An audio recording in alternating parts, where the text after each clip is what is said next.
Shalom, shalom, frère et sœurs Yacha, c'est Johnny. J'espère que vous allez bien et que le Créateur vous fasse grandir en lui.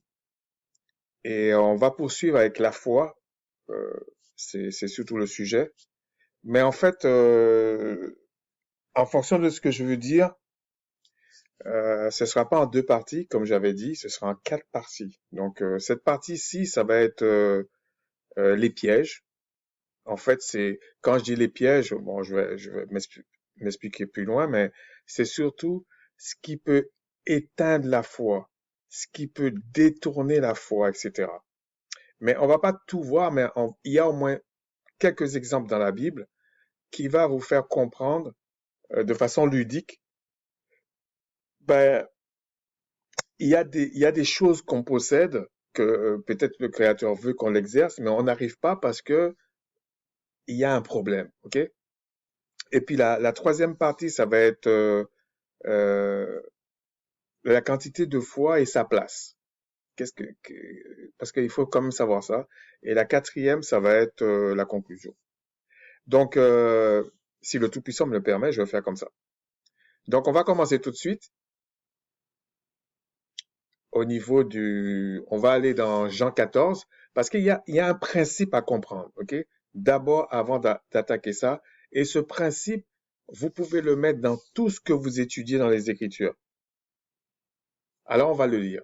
Dans le Jean 14, verset 10, voilà ce qu'il est dit. Ne crois-tu pas que je suis dans le Père et que le Père est en moi? Les paroles que je vous dis, je ne les dis pas de moi-même, et le Père qui demeure en moi, c'est lui qui fait les œuvres.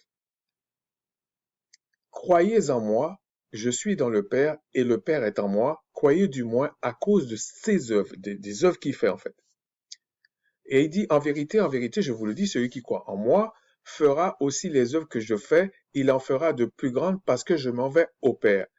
Et tout ce que vous demanderez en mon nom, je le ferai afin que le Père soit glorifié dans le Fils. Si vous demandez quelque chose en mon nom, je le ferai. Si vous m'aimez, gardez mes commandements. Et puis après, il dit, il va envoyer le consolateur et tout ça. Mais avant d'aborder l'aspect de la foi, parce que même quand Christ parle des choses entre, on va dire, entre les brebis de la maison d'Israël et le Père, il y a forcément, d'ailleurs, il dit et le Père, il dit pas et le Créateur, et le Père. Parce que il parle dans l'optique qu'il y a réconciliation, qu'il y a adoption, que c'est vraiment les enfants du Créateur. Il parle pas au monde entier. Quand il dit Père, il n'est pas en train de dire que tout le monde, c'est des enfants du Créateur. Non, il n'est pas en train de dire ça. Ça, c'est le catholicisme et ces sbires-là, mais c'est pas les Écritures. Bon. Bien sûr, les gens peuvent penser avec la sentimentalité, pardon, que c'est dur de dire ça et tout ça. Non, la vérité n'a pas de sentimentalité. La vérité, c'est la vérité. Quand on vous dit il pleut, admettons bon, c'est vrai qu'il peut pleuvoir on va dire, c'est vrai qu'il peut pleuvoir et faire soleil en même temps, mais on va dire, pour comprendre les choses sont bien séparées en silos. C'est-à-dire que quand il pleut, bah, il neige pas. Quand il neige, il n'y a pas de, on va prendre comme ça, hein. Je dis pas que c'est vrai, mais c'est juste pour expliquer. Quand il, euh, quand il fait nuit, par exemple, il fait pas jour. Voilà. On va prendre celui-là plutôt, ça va être plus simple. Quand il fait nuit, il fait pas jour. Quand il fait jour, il fait pas nuit. On va pas, c'est-à-dire que les zones d'ombre que vous voyez grises, c'est sur la terre, c'est le péché qui amène ça. Parce qu'il y a un manque de connaissance. Mais dans les faits, dans les choses, quand t'es parfait, quand tu connais tout, il y a pas de, il y a des nuances, bien sûr, mais il n'y a pas d'ambiguïté. Tu vas à droite ou tu vas à gauche. C'est oui ou c'est non. Il n'y a pas de peut-être, je sais pas, on verra. Non, non. Ça, c'est quand tu sais pas que tu fais ça. Mais quand tu sais, t'as pas ça. Et ici, dans Jean 14, Christ, c'est pas anodin quand il dit le Père. Donc, il parle à des personnes qui sont des enfants du Créateur.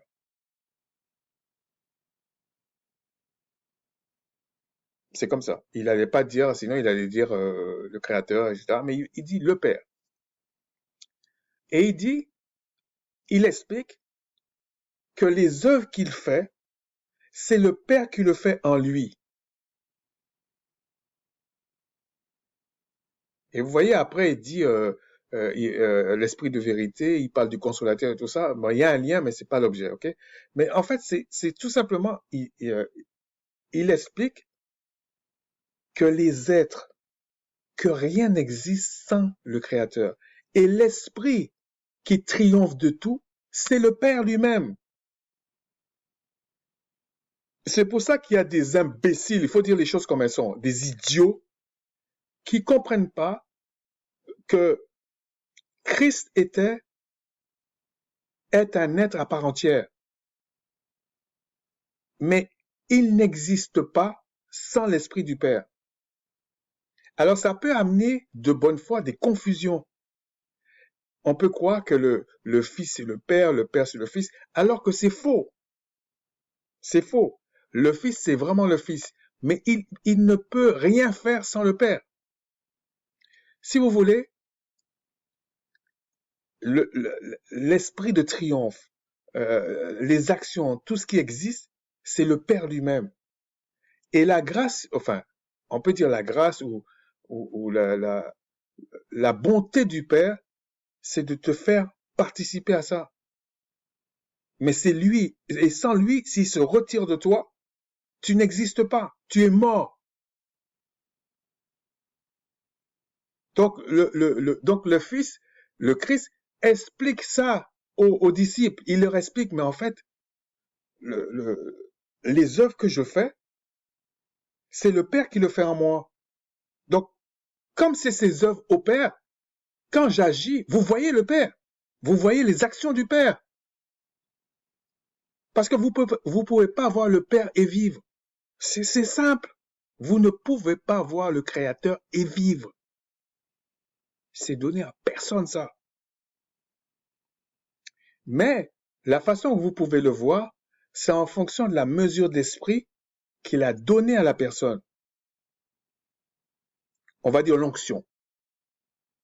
Si vous comprenez pas la mesure d'esprit, j'essaie d'être ludique, c'est pour ça, parce que des grands termes, la l'onction, machin, c'est bien, mais il faut comprendre ce que ça veut dire. La mesure d'esprit que le Père met en toi, c'est l'esprit qui va agir en toi. Quand, par exemple, tu imposes les mains aux malades et ils sont guéris, je parle quand c'est vraiment fait. Quand tu chasses un démon, quand tu pries, le feu descend, etc. C'est le Père qui fait ça à travers toi. Tu deviens un instrument du Père. C'est comme ça sur le plan spirituel. Et c'est pour ça que Christ dit, à la fin, ils seront, euh, on sera tout en tous. Non, le Père sera tout en tous. C'est-à-dire que le Père sera en tout le monde. Et c'est parce qu'il est en toi que tu produis les œuvres dignes de la repentance, des œuvres saintes, des œuvres de triomphe. Et l'esprit qui triomphe de ce monde, c'est l'esprit du Père, c'est le Père lui-même. Alors vous allez me dire, oui, mais je comprends pas comment ça se fait le Christ, est quand même là. Mais c'est justement ça. Christ, en fait, explique, mais en réalité, c'est le Père qui faisait ça en moi. Je n'existe pas sans lui. Il y a aucun être qui existe sans le Père. C'est une question de mesure d'esprit, c'est une question d'onction. Et quand le Père se retire de toi, tu meurs. Tu peux pas exister. Donc Christ explique ça ici. Donc ce n'est pas étonnant que c'est le Père qui te donne la foi. Alors, je parle de la foi en le Créateur, la foi en le Père céleste. Parce que tu peux avoir la foi en ce que tu veux. Puisque la foi, c'est une question de confiance. Mais je parle de celui qui est en le Père céleste, de comprendre les choses. mais c'est la base. C'est comme les fondations. Ensuite, euh, c'est pour ça qu'il parle des œuvres. Et d'ailleurs, c'est une des raisons pourquoi les œuvres ne peuvent pas te sauver. C'est pas les œuvres qui te sauvent. C'est l'esprit du Père en toi qui te sauve. Si on peut agrandir les choses comme ça. C'est pas les œuvres, parce que les œuvres t'appartiennent pas. Les œuvres, c'est pas toi. Et si tu dis que la loi, et je dis bien, la loi, elle est parfaite, mais c'est seulement le Père qui peut respecter sa loi. Personne ne peut le respecter. Il est trop haut, c'est trop extraordinaire sa loi. C'est impossible. C'est lui-même la loi. Quand il parle, il produit la loi. Donc tu peux pas être le créateur. C'est impossible. Donc lui, quand il te révèle qui il est, à travers sa loi, à travers sa parole, à travers ses commandements, ses ordonnances et tout ça, pour te sauver, il faut que ce soit lui qui habite en toi et dans ta vie. Soit en toi, soit dans ta vie. Parce que tu peux pas triompher des choses sans lui. Tu peux pas triompher des choses euh, qui, euh, qui combattent le Créateur. C'est impossible. C'est pour ça que euh, lorsqu'on lit les Écritures, le Créateur n'aime pas l'arrogance ni la fausse humilité, etc. Parce que euh, c'est pas ça qui va vous faire triompher du mal, du monde, etc. C'est pas possible. Alors il y a des gens, pour justifier ce genre d'ânerie là, des fables, ils vont dire ouais mais on a des faiblesses. Mais comment ça se fait que Christ... Alors comme Christ n'a pas des faiblesses, donc on va dire, mais quelque part, est-ce que Christ n'a pas une faiblesse quand il dit Père pourquoi m'as-tu abandonné? Mais c'est pas compté comme un péché. Ok? Et c'est valide pour tout le monde. Et quand c'est le Créateur qui dit c'est une faiblesse, il considère que tu ne peux pas faire autrement. Enfin, tu ne peux pas faire autrement dans la sainteté. Mais quand il dit tu as péché, c'est-à-dire que tu mérites une sanction. C'est ça le jugement. Ok? Par exemple, il va te dire le juste va tomber 7 fois et il va le relever. Mais comment il dit le juste va tomber? Il y a quelque chose qui ne colle pas en fait. Parce que si tu es juste, tu ne devrais pas tomber. Parce que le Créateur va te tenir. Donc il faut comprendre que on a raconté des fables au peuple du Créateur et il y en a marre en fait. Et c'est à cause de ça que beaucoup s'en sortent pas. Et au niveau de la foi, qui est essentiel, on les a encore corrompus ça.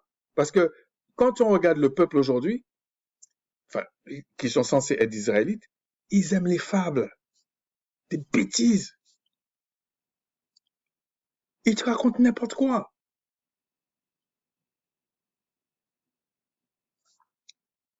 Alors, on va aller ensuite dans Matthieu 14 et on va voir un des pièges. Ok? J'en ai sélectionné 3, mais il peut en avoir d'autres, mais pour moi, c'est l'essentiel, pour moi, hein. Donc, je vous partage comme si j'étais à votre place, comme si je ne savais pas ou comme si je me posais des questions et puis quelqu'un vient me parler de son expérience. Donc, je vous parle de ce que moi, j'estime, et il faut être ludique, par la grâce du puissant, que ça va aider. Vous allez dans Matthieu 14 à partir du verset euh, 24. Je pense que c'était ça. Oui, à partir du verset 24.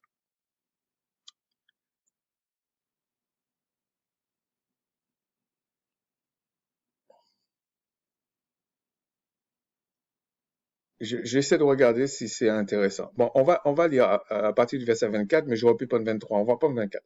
La barque était déjà au milieu de la mer. La barque, déjà au milieu de la mer, était battue par les flots, car le vent était contraire. À la quatrième veille de la nuit, Yasha, le Christ, alla vers eux, marchant sur la mer. Quand les disciples et quand Christ marche sur la mer là, c'est l'esprit du Père en lui qui le fait marcher sur la mer. Ce n'est pas ses œuvres. Si vous voulez, l'œuvre d'un être sans que le Créateur le fasse par lui, c'est des œuvres de la mort. Ça va être plus clair comme ça. Toute œuvre qu'on fait sans que ce soit l'esprit du Père qui le fait, soit avec toi, en toi, à l'extérieur de toi, ça produit la mort. Ça produit rien d'autre. Donc, il n'y a pas de quoi être arrogant, prétentieux, quoi que ce soit, même quand le Seigneur t'élève. C'est pour ça qu'il dit, pour que tu t'élèves, il faut que tu sois humble. Il faut qu'au moins que tu reconnaisses, c'est pas toi. Donc, on va continuer. Quand les disciples le virent marcher sur la mer, ils furent troublés et dirent, c'est un fantôme. C'est comme, excusez-moi, c'est comme certains disent, pour résumer un peu les choses comme ça, ils vous disent, le Créateur, c'est comme la source. Mais ce que j'aime pas dans ça, c'est comme si le Créateur n'avait pas d'intelligence, n'avait pas de pouvoir, c'était pas lui qui dirigeait tout. C'est ça que j'aime pas avec ça.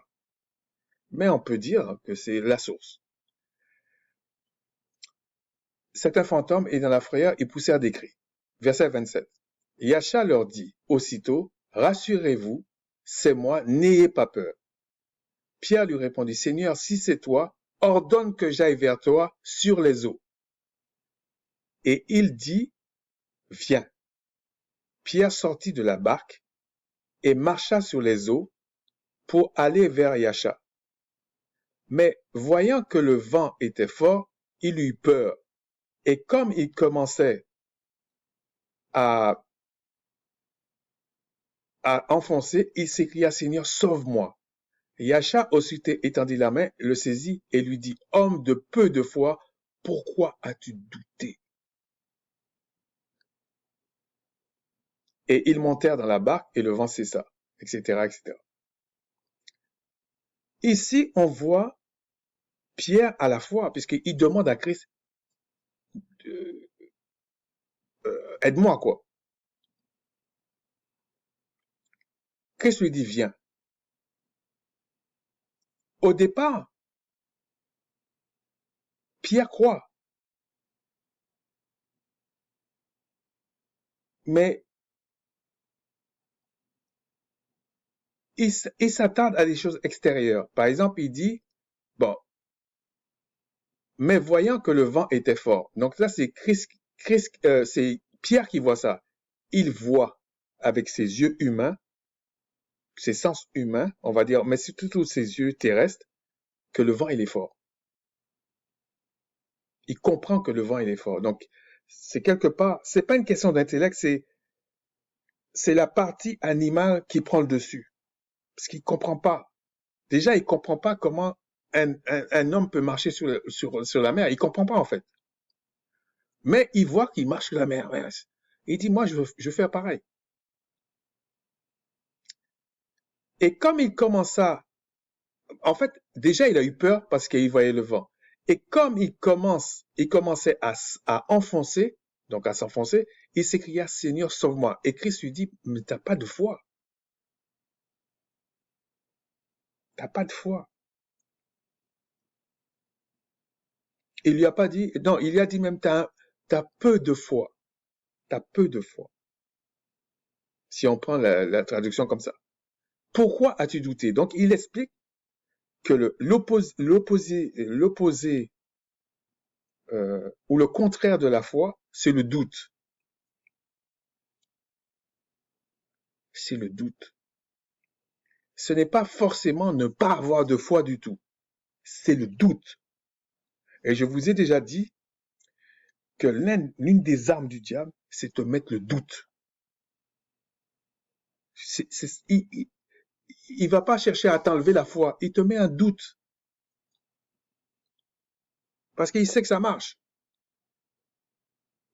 Donc, il affaiblit ta foi, en fait. Il affaiblit parce que le Créateur, euh, il sait que c'est comme si, par exemple, vous avez une maison et au lieu d'avoir une fondation bien solide pour que la maison tienne, vous faites une fondation peut-être en carton ou, je sais pas moi, quelque chose de malléable. La maison, ça sera pas bon.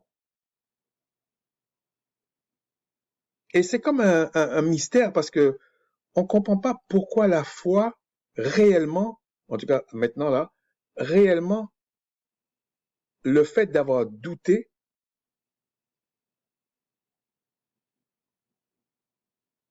l'a fait s'enfoncer.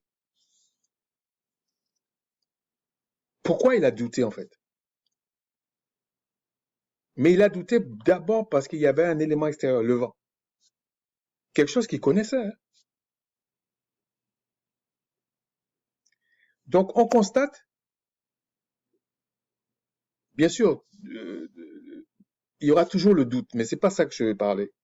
C'est que la peur, c'est l'une des causes pourquoi quelqu'un qui a la foi, qui est censé avoir la foi, va foirer, parce qu'il aura peur. Il aura peur parce que il s'est basé sur quelque chose qu'il fallait pas. Il s'est basé sur quelque chose qui lui fait douter. Quelque chose qu'il comprend avec ses sens humains, mais il veut régler quelque chose qui n'est pas humain dans sa démarche. Donc ça pose un problème. Ça pose réellement un problème. Donc la peur, dans le cas de Pierre, et dans la vie de tout à chacun, ça ne veut pas dire que le Créateur ne t'aime pas ou ne t'a pas sauvé.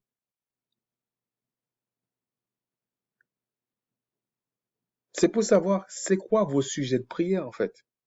C'est-à-dire que la peur, mais on va voir pourquoi il y a la peur en fin de compte. Mais vraiment, c'est ça le problème. Pierre a eu peur. Ça a provoqué le doute et il a commencé à s'enfoncer.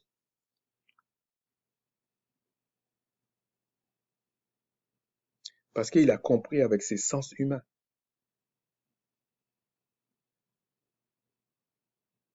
Il a peut-être cherché à comprendre comment le Créateur faisait ça. Comment ça se fait? Parce qu'il y a des fois, et je le dis pour moi parce que c'est pour ça que ça m'a interpellé, des fois vous demandez au Créateur quelque chose qui est dans sa volonté, bien sûr. Il faut que ce soit dans sa volonté. Et puis, vous cherchez à savoir comment il va faire. Vous essayez d'établir une stratégie, bien sûr, il ne faut pas faire n'importe quoi, mais je veux dire, vous essayez d'établir une stratégie comme si vous allez l'aider. Alors que c'est faux. Vous ne pouvez pas. Qu'est-ce que Pierre pourrait faire pour aider le Père Céleste ou le Christ à le faire marcher sur l'eau comme le Christ? Dites-moi comment. Et il a douté à cause de ça, en fait. Parce qu'il pensait quand même, peut-être que c'est sa façon de marcher sur l'eau, que c'est un style agréable. Je sais pas. Bon, je plaisante un peu, mais c'est pas ça. Mais Christ lui a dit, c'est parce que tu as peu de foi. Mais qu'est-ce que Christ appelle peu de foi? On va voir un peu, mais plus tard. Mais c'est quand même le problème, c'est qu'il avait peu de foi. C'est pas qu'il avait, parce que tu peux avoir de la foi, mais tu n'arrives pas à l'exercer. Et c'est pas que la foi, hein. C'est pas que ça. Mais une chose qui est sûre, tous les enfants du Créateur qui se sont repentis et que le Père l'a racheté, a pardonné ses péchés, il a forcément la foi. Il l'a. Mais là, on lui dit, il a peu de foi. Quelle quantité qu'il faut avoir, là n'est pas la question. Donc la peur est un frein. Ça ne veut pas dire qu'il faut être insensé, hein. Je parle de quelque chose qui est dans la volonté du Créateur parce que dans ce cas-là, il demande à Christ et Christ lui dit viens. Donc ça veut dire que Christ lui explique que c'est dans sa volonté qu'il vienne marcher sur l'eau. Ça a son importance. C'est pas que, comme font les chrétiens malheureusement, qui vont raconter des bêtises aux gens parce que le Créateur dit ouais tout ce que vous demanderez en mon nom, Christ dit ça, je le ferai avec le Père glorifié dans le Fils. Mais il faut aussi rester dans les voies du Créateur. Sinon, ça n'a pas de sens. Tu es en train de demander une abomination. Si le Créateur t'aime, il ne va pas te le donner. Maintenant, on va dans Matthieu 6, 24. On va voir un autre aspect. Nul ne peut servir deux maîtres, car ou il haïra l'un et aimera l'autre, ou il s'attachera à l'un et méprisera l'autre. Vous ne pouvez servir le Tout-Puissant et Maman. C'est pourquoi je vous dis, ne vous inquiétez pas de votre vie, pour votre vie, de ce que vous mangerez, ni pour votre corps, de quoi vous serez vêtu. La vie n'est-elle pas plus que la nourriture et le corps plus que le vêtement? Et puis il explique, on va aller plus vite, euh, verset 27, qui de vous, par ses inquiétudes, peut ajouter une coudée à la durée de sa vie? Et puis il va plus loin encore, il dit, verset 31, ne vous inquiétez donc point et ne dites pas que mangeons-nous, que boirons-nous, parce qu'il parle de ça, que vêtirons-nous, que serons-nous vêtus? Tout ça, c'est des choses terrestres, hein, je te signale, manger, boire,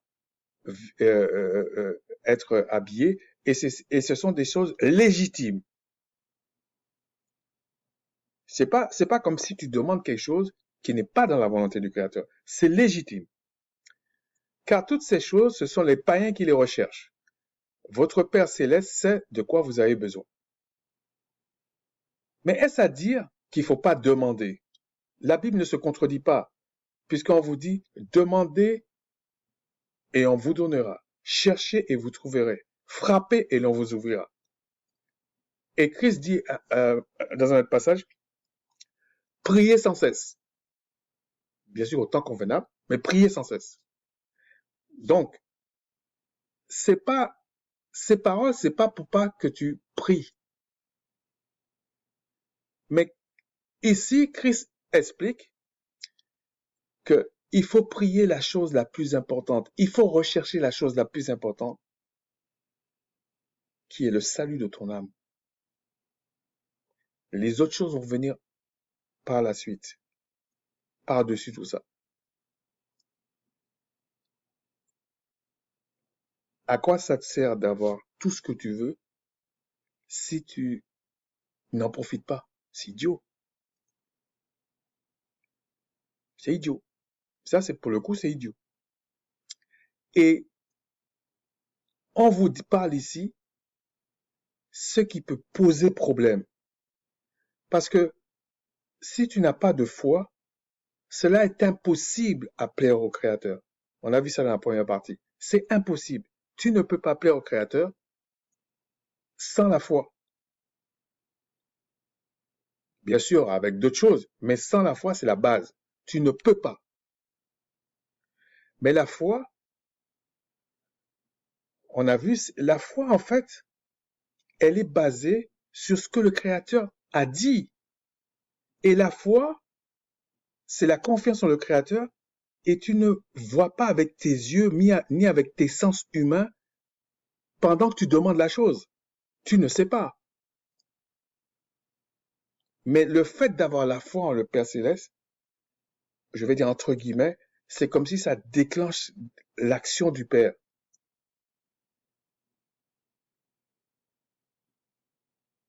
C'est comme s'il nous a donné le pouvoir. Et on vous dit, ce sont les païens qui recherchent des choses légitimes. Tu vas dire, mais attends, ça va pas. Je dois manger, je dois me vêtir, je dois faire tout ça, je dois boire de l'eau, je dois quand même vivre. Le Père peut pas me mettre sur la terre avec un corps, on va dire un corps animal et me laisser crever. Mais il dit, ouais, ouais, le Père sait de quoi vous avez besoin. Est-ce à dire que le Père nous a pas donné de la sagesse? C'est comme il dit dans le psaume 127 que il donne autant à ses enfants en dormant. Mais là encore, il faudrait qu'elle explique une autre fois, c'est pas l'objet. C'est simplement pour dire que c'est le Père qui triomphe qui triomphe de tout. Si vous voulez, sans le Père, nous sommes que la chair, comme une chair. Ça n'a pas d'intelligence, ça n'a rien du tout. C'est le Père qui nous donne l'intelligence, la sagesse, qui nous donne tout ça. C'est lui.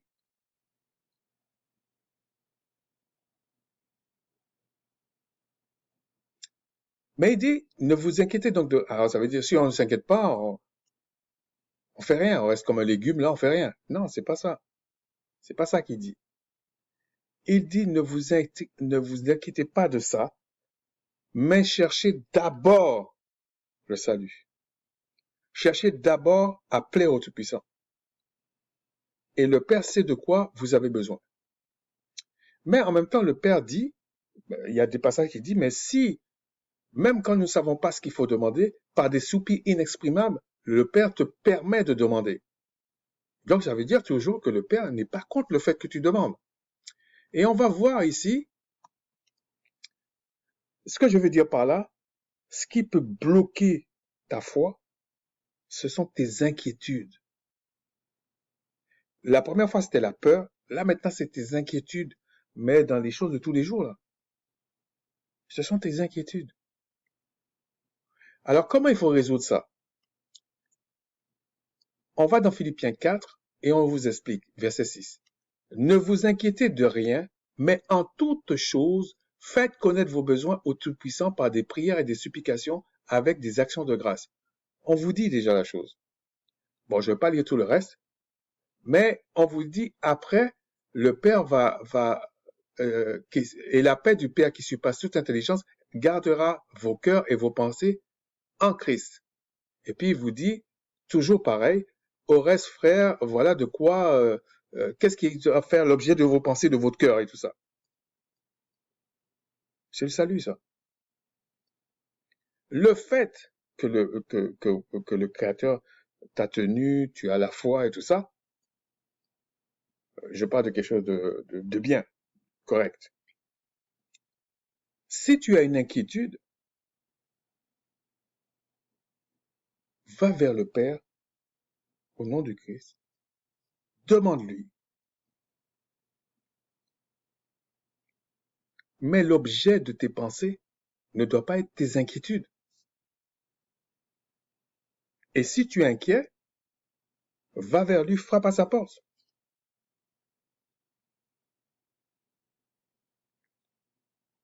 Donc, la deuxième chose qui peut te poser problème, ce sont tes inquiétudes, même si elles sont légitimes.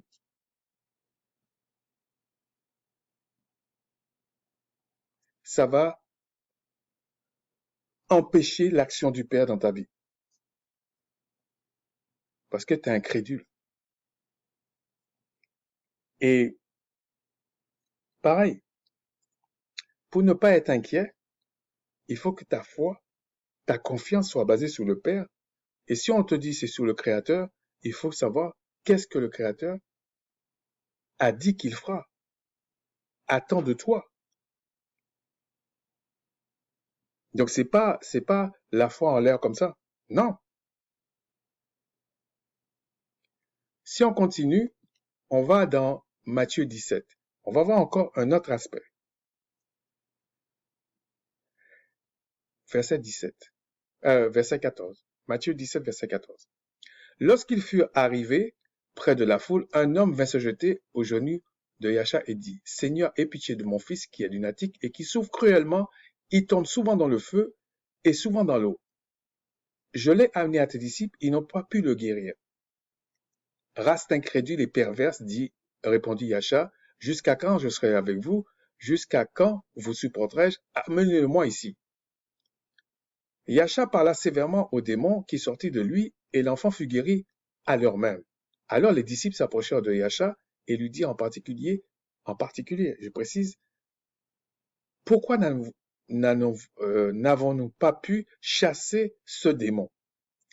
C'est à cause de votre incrédulité, leur dit Yasha. Je vous le dis en vérité, si vous avez la foi comme un grain de sénévé. Rappelez-vous quand Christ avait dit, Pierre, t'as peu de foi. Il avait même pas le grain de sénévé. En tout cas, ça n'avait pas poussé. Vous diriez à cette montagne, transporte-toi d'ici là, et elle se transporterait, rien ne vous serait impossible. Il dit rien. Mais cette sorte de démon ne sort que par la prière et par le jeûne. Et là, il explique. Christ leur dit deux choses là, ici. Christ leur dit, mais vous avez eu l'incrédulité. Et il précise qu'ils n'ont même pas eu le grain de sénévé.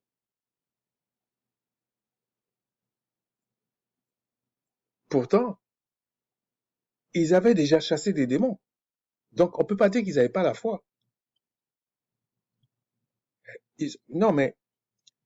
Et après, on leur dit, cette sorte de démon sort par la prière et le jeûne, et par le jeûne. Donc, quelqu'un peut dire, mais c'est parce que, je comprends pas, parce que même s'ils avaient la foi, on leur dit, c'est pas la prière et le jeûne. Mais ce qu'il faut comprendre, ce qui peut affecter ta foi, c'est le manque de connaissances. C'est tu es ignorant.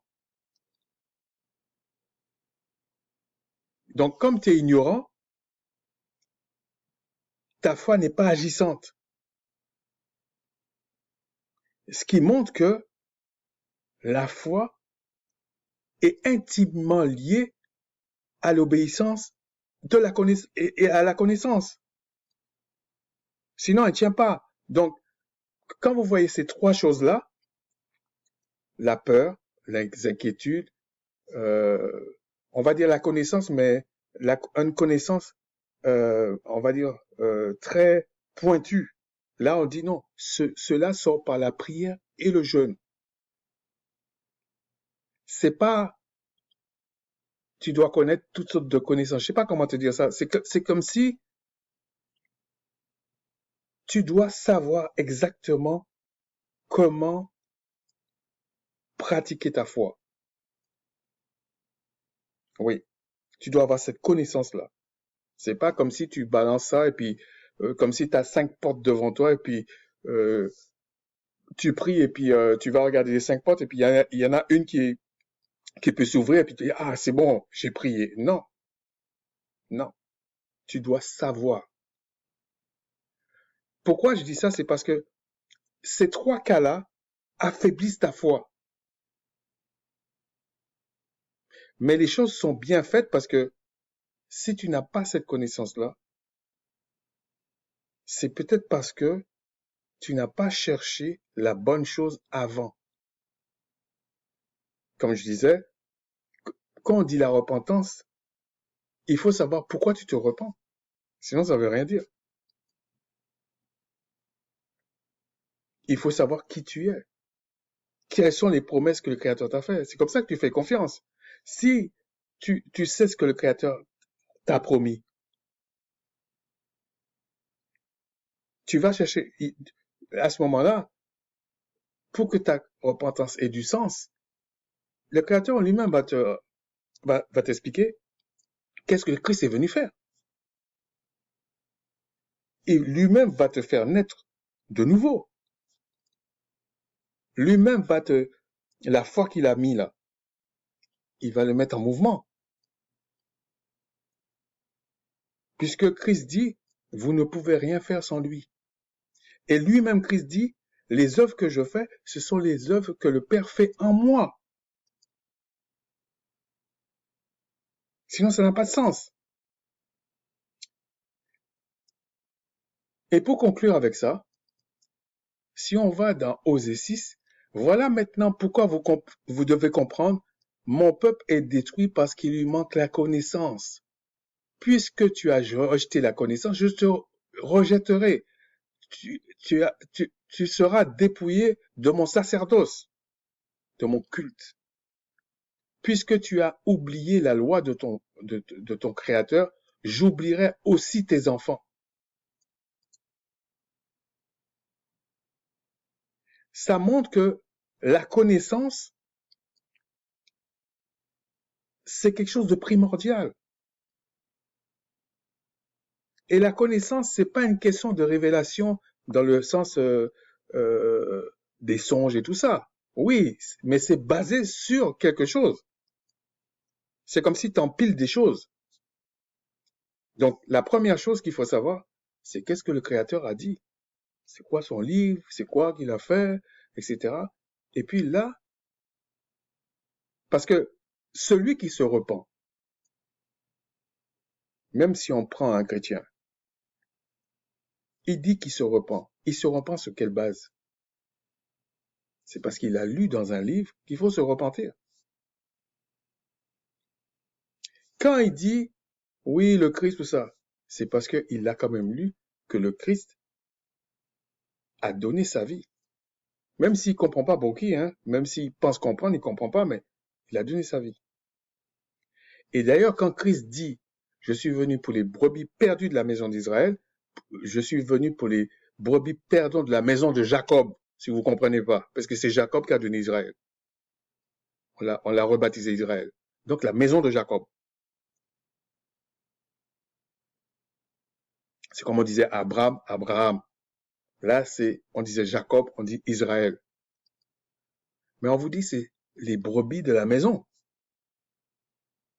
Donc, dans la maison, il y a certaines choses qu'on a dites. Christ est venu dans la maison de Jacob, dans la maison d'Israël. Il n'est pas venu dans n'importe quelle maison.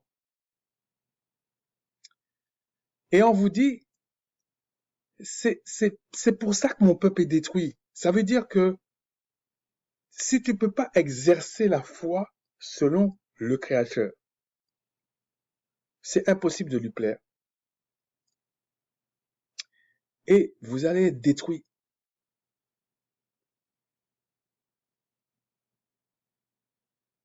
Il n'a pas dit mort seulement, détruit. Et les trois choses qui me paraissent essentielles, c'est la peur, les inquiétudes, et les inquiétudes légitimes, je précise bien. Parce que si tu as fait du mal, tu es inquiet, bon, tu connais la raison, hein. Et la connaissance. En fin de compte, c'est la connaissance. Mais la connaissance que je parle, comme on prend, qui produit l'incrédulité, c'est la connaissance, on va dire, spécifique. Tout ça, ça peut te décourager. La peur. Parce qu'au bout d'un moment, quand ta foi n'est pas agissante, tu es découragé. Tu vas tu vas être dans la religiosité là, et puis tu vas avoir l'illusion parce que tu peux pas dire que tu crois en le Créateur et t'as pas une foi agissante. Puisque le Créateur dit, celui qui le craint, il se garde de lui-même. Il se garde lui-même du péché, il se garde de lui-même du diable. Et on vous dit dans Éphésiens 6 que voilà ce que vous devrez combattre. Comme tu es né d'esprit là maintenant, tu es né pour devenir un céleste parfait. Donc, on va t'apprendre maintenant. Tes ennemis là, c'est pas des choses matérielles, c'est pas des choses animales, non. Parce que vous savez, si vraiment vous comprenez, lorsque vous croyez en le Christ, vous croyez en le Père et vous êtes né d'esprit, vous contrôlez le monde animal, c'est évident.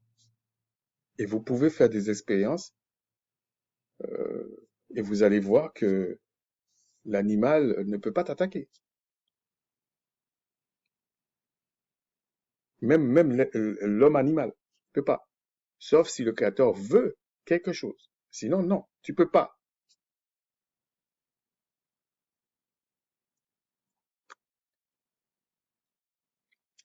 On va finir avec le Proverbe 19, 2. Le manque de science. C'est ça que je voulais dire.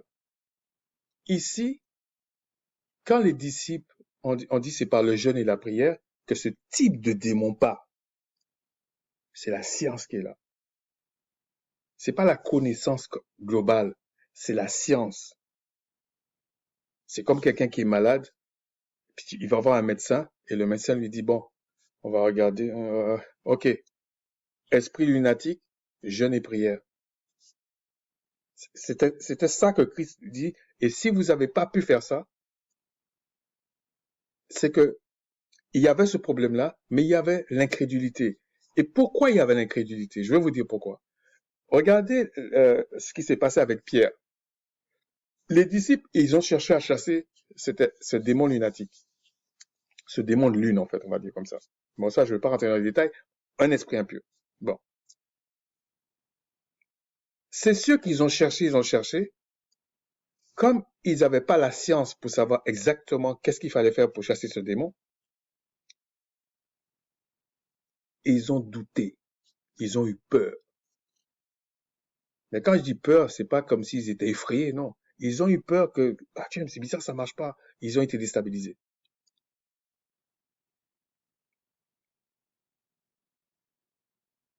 Et ça a suffi pour que le démon se foute d'eux. Donc, la science nourrit la foi. Et regardez ce qu'il dit dans Proverbe 19.2. Le manque de science n'est bon pour personne. Vous comprenez maintenant, mettez-le dans le contexte. Et celui qui précipite ses pas tombe dans le péché. Un peu comme ceux qui vont se précipiter pour imposer les mains, précipiter pour chasser un démon, précipiter pour faire des choses. Parce que c'est ce qu'on a dit dans le catholicisme et dans ses filles, même les dénominations, tout ça. Ils pensent que parce qu'ils croient en le Christ, ils peuvent faire n'importe quoi. Ça veut dire qu'il n'y a pas de science, il n'y a pas de connaissance, ou la connaissance est très vague, le cancre va réussir. Ça va pas, non? C'est un royaume de saints, un royaume, on vous dit qu'il va être des sacrificateurs, des rois et tout ça. Vous pensez que c'est du bricolage? Même les enfants du diable, les fils de la rébellion, ils sont spécialisés. Ils sont même surdoués dans leurs affaires. Et toi, parce qu'on t'a dit, oui, il faut revenir comme un enfant pour entrer dans le royaume des cieux. Ça veut dire donc tu prétends que les enfants sont bêtes? Comme un enfant, au départ. On n'a pas dit que tu vas rester toujours comme un enfant, un cœur d'enfant. Non, il faut un cœur d'enfant pour apprendre, pour être éduqué.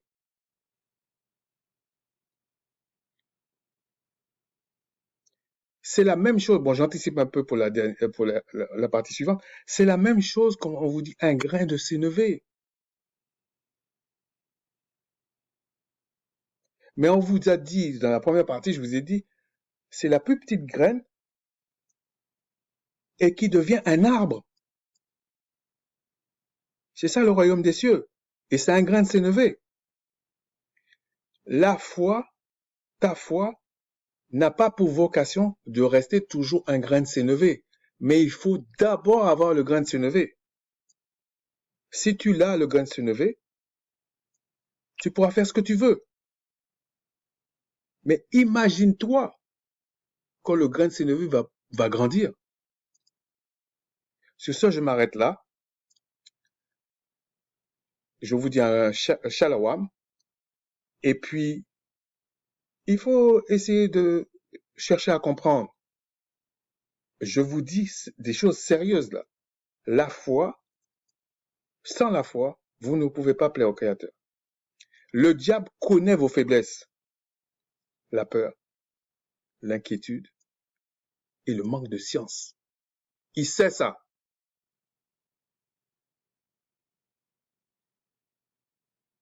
Alors vous allez me dire, mais par rapport à Adam et Ève, qu'est-ce qu'il a fait? C'est le manque de science. Même si on dit qu'ils n'ont pas eu la foi, ils n'ont pas été sages, c'est vrai. Mais si on, c'était pas une inquiétude, c'était pas la peur, non, c'est un manque de science. Le diable a utilisé ça. Il savait que Ève ne savait pas des choses, il l'a embrouillé. Pourquoi? Parce que quand tu as peur, que tu es inquiet, tu connais pas vraiment, t'as pas une science claire, la chose, tu la connais pas vraiment. Tu balbuties à droite à gauche. Tu vas croire si tu es ferme, c'est que tu es arrogant. Tu vas croire que pour être sage, pour apprendre l'humilité, il faut être ballotté à droite à gauche. Mais c'est pas ça. Il faut connaître. Et c'est ça qui renforce ta foi par la grâce du Tout-Puissant. Mais le Créateur te donne ça que si tu es humble comme un enfant. Mais ça ne veut pas dire que tu vas rester comme un enfant. Puisque lui-même dit, il y a des enfants. Enfin, dans la parole, on dit, il y a des enfants, il y a des jeunes gens, il y a des pères. Tu penses que le Créateur va donner à des enfants un pouvoir pour tout ce, pour qu'on puisse dire, rien ne te sera impossible? Mais un enfant, il aime jouer. Il n'est pas responsable, un enfant. Même si Christ a dit, pour entrer dans le royaume des cieux, il faut être comme un enfant. Mais ça, c'est au départ. Et lui, le Père va bâtir sur le fait que tu es comme un enfant. Son enfant. Et là, il t'explique. Tu apprends à manger, à boire, à parler aux autres, à faire, etc. À savoir ta place. À savoir à qui parler, pas parler. Sur ce, je vous dis shalom. Puis la prochaine fois, si le Seigneur permet, on va continuer avec la quantité de foi et sa place qu'il doit avoir dans notre vie. Parce que le culte est pour le Créateur, lui et lui seul. C'est pas pour la foi et c'est pour rien d'autre. Le culte, c'est pour lui et lui seul. Et sans lui, vous ne pouvez faire ça, sans son esprit en vous, à côté de vous ou dans votre vie, vous ne pouvez rien faire qui triomphe de quoi que ce soit. Vous pouvez rien faire qui crée des choses immortelles. Vous ne pouvez rien faire. Shalom.